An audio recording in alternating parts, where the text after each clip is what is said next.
Selamat datang di channel saya, Wajar Gula. Kali ini kita akan membahas tentang tutorial HTML. Namun sebelumnya, perkenalkan nama saya Wilhelmus Wanjar Hasraman Gula, NPM 220840083. Selamat menyaksikan. Oke teman-teman, pada video kali ini kita akan membahas tentang CSS. Nah, CSS adalah singkatan dari Cascading Style CSS. Ini adalah bahasa pemrograman yang digunakan untuk mengendalikan tampilan data letak elemen di dalam satu dokumen HTML. Nah, sebelum lanjut, kita buka dulu VS Code kita.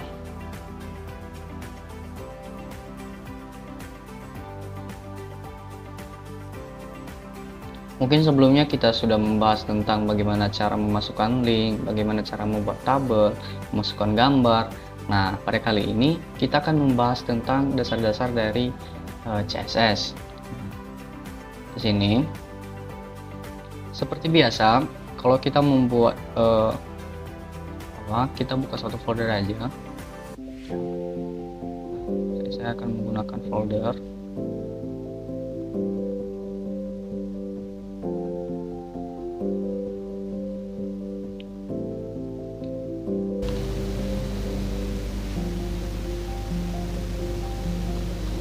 Nah, ini yang terbuka sendiri. Nah,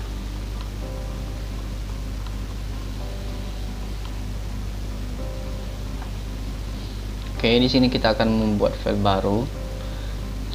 Misalnya index 1.html.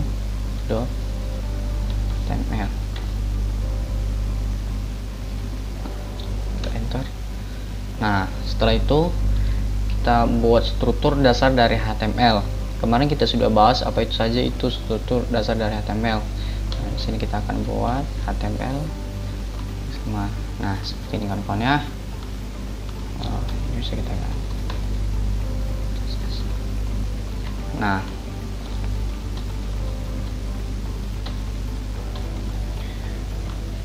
pada CSS sendiri itu memiliki 3 jenis. Ada yang namanya CSS internal, ada yang namanya CSS external, dan ada yang namanya CSS inline. Kita akan bahas persatu apa itu CSS internal. Nah, dari pengertian sendiri, CSS internal didefinisikan adalah bagian dari style dari halaman HTML. Ini berarti CSS hanya berlaku untuk halaman HTML tempat ia didefinisikan. Penggunaan CSS internal berguna untuk halaman-halaman kecil yang tidak memerlukan banyak styling atau ketika ingin menguji backend dengan gaya tanpa membuat file terpisah. Contohnya seperti ini ya. Ini cara membuat dari CSS internal. Nah, cara yang pertama, kita letakkan stylenya di atas head. Nah, kita kerjain sini style. Oke. Style. Kemudian kita mengatur satu elemen. Misalnya saya punya elemen di sini yaitu P. Ya. Saya akan coba add. Ini adalah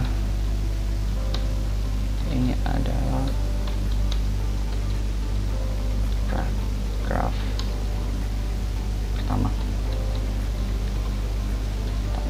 Ya. Kira-kira hasilnya seperti ini sebelum kita menggunakan CSS.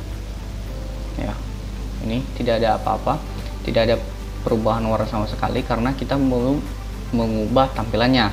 Nah, bisa juga dikatakan bahwa CSS ini adalah bagian dari modeling suatu halaman web.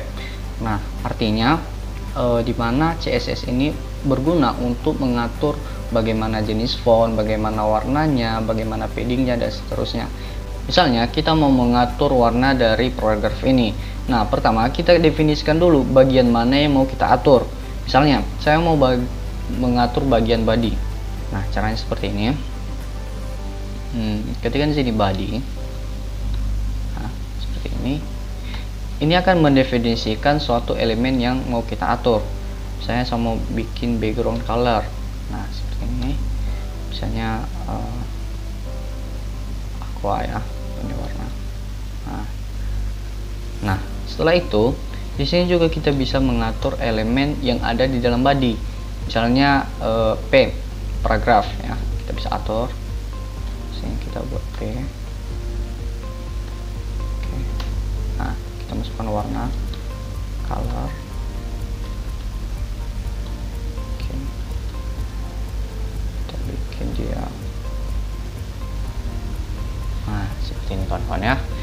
Dan ada banyak sekali atribut yang bisa digunakan untuk mengatur suatu CSS. Nah, yang kedua, ada jenis CSS yang namanya eksternal. Dari pengertian sendiri, CSS internal definisikan dalam file terpisah dengan extension CSS yang kemudian disematkan di dalam HTML menggunakan tag link. CSS internal digunakan untuk memisahkan kode CSS yang memungkinkan penggunaan kembali ke kode dan memudahkan pemeliharaan dan pengembangan. Nah, bagaimana sih contoh dari CSS internal ini? Bisa kita lihat dari sini. Ini adalah contoh dari CSS internal. Kita langsung saja buat ya. Nah, pada CSS internal itu menggunakan CSS yang secara terpisah. Nah, seperti ini. Kita buat dulu file di sini. Klik di sini, kita buat itu CSS ya. Style .css. Nah, ini akan menunjukkan bahwa filenya itu CSS. Nah, seperti ini. Sini.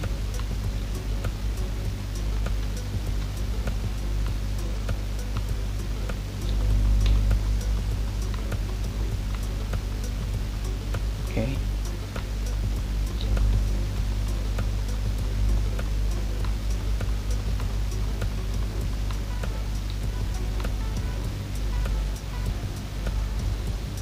Oh, ini. Nah, seperti ini. Jadi ini adalah contoh dari CSS internal. Nah, kemudian ada yang namanya CSS inline. Nah, CSS inline ini yaitu definisikan secara langsung di dalam atribut style dari elemen HTML pada suatu elemen yang seringkali tidak disarankan karena sulit dikelola, tidak mendukung penggunaan kembali dalam kode. Nah, bagaimana sih contoh dari style inline ini? Contohnya seperti ini. Misalnya, di sini kita tadi punya satu paragraf, ini belum kita masukkan CSS-nya. Nah, di sini kita bisa langsung di dalam inline dari paragraf ini. Ini maksudnya ya. Masukkan di sini. Ketikkan style. Masukkan apa yang mau kita ubah. Nah, sini saya mau ubah colornya.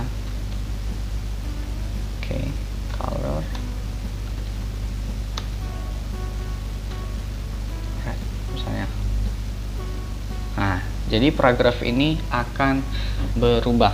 Mungkin ini yang bisa kita bahas tentang bagaimana itu CSS dan jenis-jenis CSS. Nah, kemudian kita akan bahas tentang elemen dan tata letak. Nah, ada beberapa dari suatu elemen ini.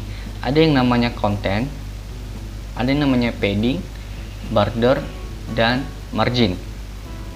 Nah, content adalah isi dari sebuah elemen yang bisa berupa teks, gambar, atau elemen yang terlihat secara visual.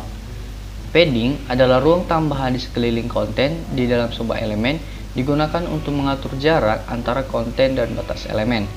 Border adalah garis yang mengelilingi suatu konten, dan padding sebuah elemen, memisahkan elemen tersebut dari elemen lain dan sekitarnya. Margin, ruang di luar batas border. Sebuah elemen digunakan untuk mengatur jarak antara elemen tersebut dengan elemen-elemen lainnya. Nah, kita akan membuat, namun di sini saya akan menggunakan CSS yang sering digunakan, yaitu CSS internal. Kenapa? Karena ini lebih mudah untuk mengubah dan mengedit kode programnya. Nah, di sini kita bisa langsung saja hapusin dulu karena ini kan mempengaruhi. Oh, sini aja. Oke, ini aja kita hapus.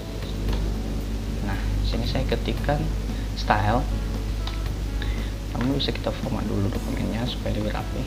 Oke, seperti ini.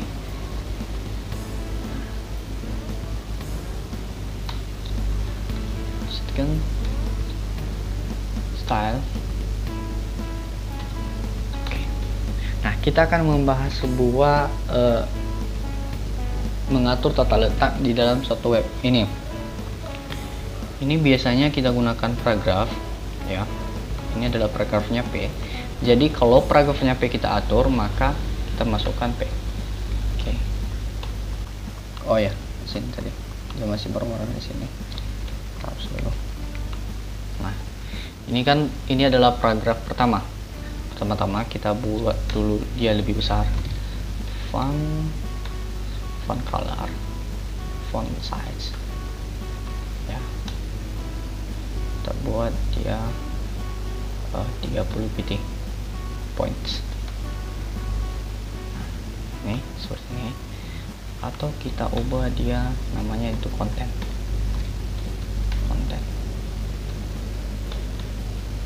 Nah, ini adalah konten yang dimaksud. Tadi dari pengertian sendiri, konten adalah isi dari sebuah elemen yang bisa berupa teks, gambar, atau elemen-elemennya yang lain yang terlibat secara visual. Nah, ini sudah termasuk sebagai konten dalam bentuk teks. Nah, seperti ini kawan-kawan ya. Lalu kemudian kita bisa tambahkan di sini background color. Jadi kita membuat warna di dalam kontennya. Coba saja ini. Nah, oke. Ini agak berlebihan ya. Tidak apa-apa. Oke. Nah, kita buat di sini kita lihat di sini ada yang namanya padding. Nah, padding sendiri ruang tambahan di sekeliling konten dari sebuah elemen digunakan untuk mengatur jarak antara konten dan batas elemen. Nah, konten ini yaitu yang mengatur jarak antara ini dengan ini. Nah, kita coba buat margin. Oh, tadi paddingnya. Padding. Ada yang namanya padding left, padding top, dan padding bottom. Nah, kita tekan coba padding left. Nah, sini saya bikin 100 px. Nah, jadi dari konten ini dia bergeser dari sini. Ini adalah padding. Ini yang dimaksud dengan padding. Ya. Bagaimana kalau kita contohnya atur padding bagian atas? Bisa padding top, kita buat juga 100 px. Nah, dia akan bergeser ke atas. Bagaimana kalau kita atur padding bottom? Bisa padding bottom.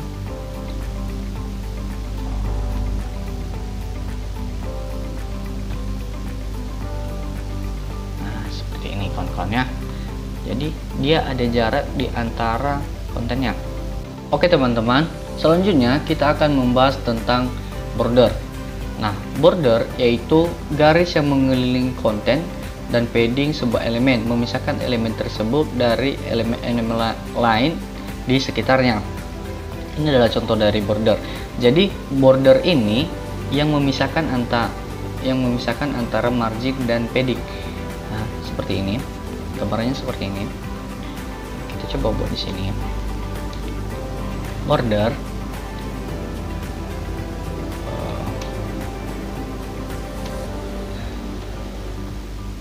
misalnya 10 px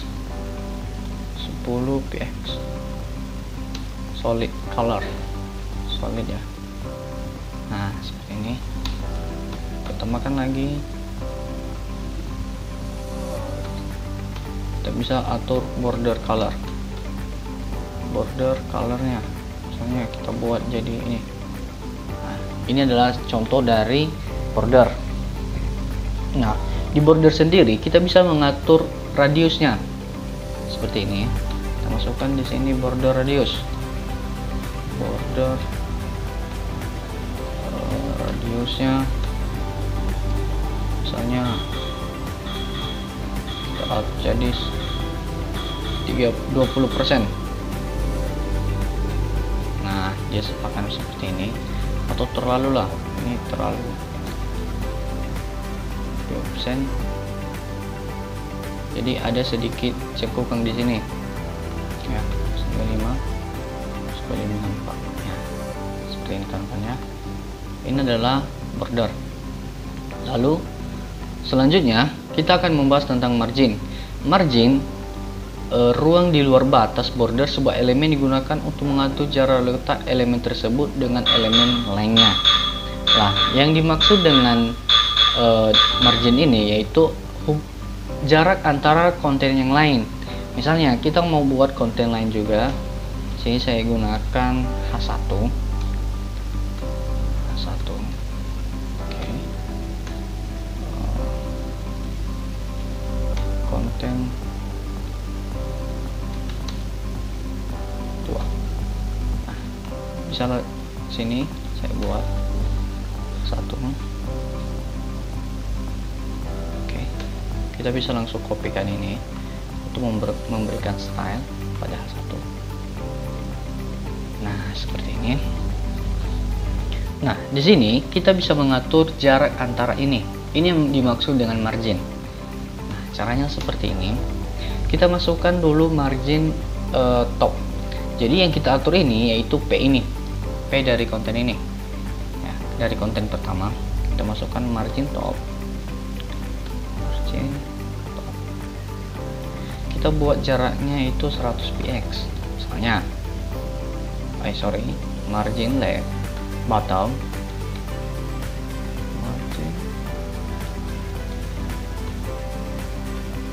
bottom 100 px. Nah, dia akan memiliki jarak antara konten ini. Seperti ini ya.